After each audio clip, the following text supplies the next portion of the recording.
दुश्मन ने ईरानी कौम के खिलाफ एक बुज़दिलाना, गैर कानूनी और मुजरिमाना जंग शुरू की और इस जंग में दुश्मन को नाकाबिले तरदीद एक तारीखी और मुकम्मल और तबाहकुन शिकस्त से दोचार होना पड़ा। ये फतह एक आम कामयाबी नहीं थी, ये पाक और मुकद्दस खून की बरकत है। ये इस्लामी इनकलाब के शहीद रहनुमा की कुर्बानी का नतीजा है। हजरत आयतुल्लाह इमाम खामनाई का खून इसमें शामिल है।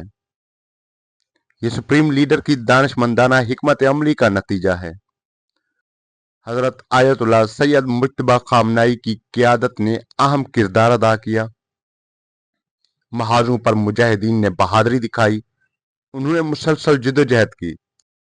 ऐ अजीज कौम, आपकी मौजूदगी भी फैसला कुन रही। आप पहले दिन से मैदान में मौजूद रहे, आपने साबित कदमी दिखाई।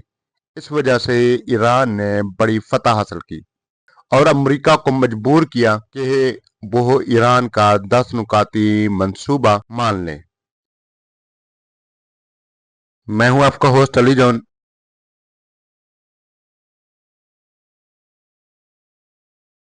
इस मंसूबे में अमेरिका ने कई वादे किए हैं। सबसे पहला, वो अदम जारहियत की जमानत देगा, यानी वो दोबारा हमला नहीं करेगा। आबनाए हुर्मुज पर ईरान का कंट्रोल बरकरार रहेगा। ईरान की यूरेनियम अफजूदगी के हक को तस्लीम किया जाएगा। तमाम पाबंदियां खत्म की जाएंगी, चाहे वो बुनियादी हों या सानवी। सिक्योरिटी काउंसिल की करारदादें खत्म होंगी।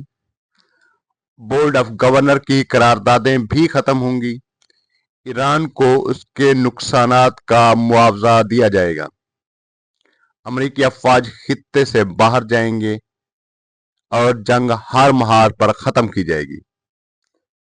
लबनान की मुजाहमत के खिलाफ यानी हिजबुल्लाह के खिलाफ होने वाली जंग भी रोकी जाएगी।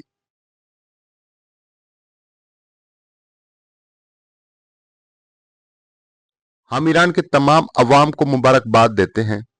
ये एक बड़ी कामयाबी है, लेकिन अभी सब कुछ मुकम्मल नहीं हुआ।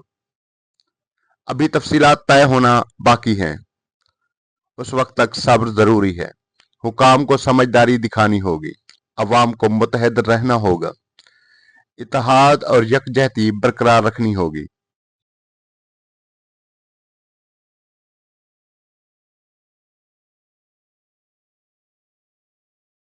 इस्लामी ईरान ने दुश्मन को शदीद नुकसान पहुंचाया। यह अकेला नहीं था, लबनान के मुजाहिदीन इसके साथ थे, इराक के मुजाहिदीन भी शामिल थे, यमन भी इसमें शरीक था, मकबूजा फलस्तीन की मुजाहमत भी साथ थी। गुज़श्ता 40 दिनों में दुश्मन को सख्त ज़रबें लगाई गई। ये ज़रबें तारीख में याद रखी जाएंगी, दुनिया इन्हें कभी नहीं भूलेगी। ईरान और महवर मुजाहमत एक साथ खड़े थे। वो इज्जत के नुमाइंदे हैं, वो इंसानियत के नुमाइंदे हैं। उन्होंने वहशी दुश्मनों का मुकाबला किया। एक बड़ी जंग लड़ी गई और इस जंग के बाद दुश्मन को सबक दिया गया। ये सबक हमेशा याद रखा जाएगा। मैं हूं आपका होस्ट अली जॉन। वीडियो के बाकी हिस्से आयतुल्लाह सैयद मुज्तबा खामनाई के इस जंग से मुतालिक अहम बयानात और ईरान जंग पर हकायक पर मबनी हमारे तज्जिये को सुनने के लिए चैनल के प्ले लिस्ट को लाजमी देखें। सबसे अहम बात, हमारे चैनल को सब्सक्राइब और शेयर जरूर करें। शुक्रिया।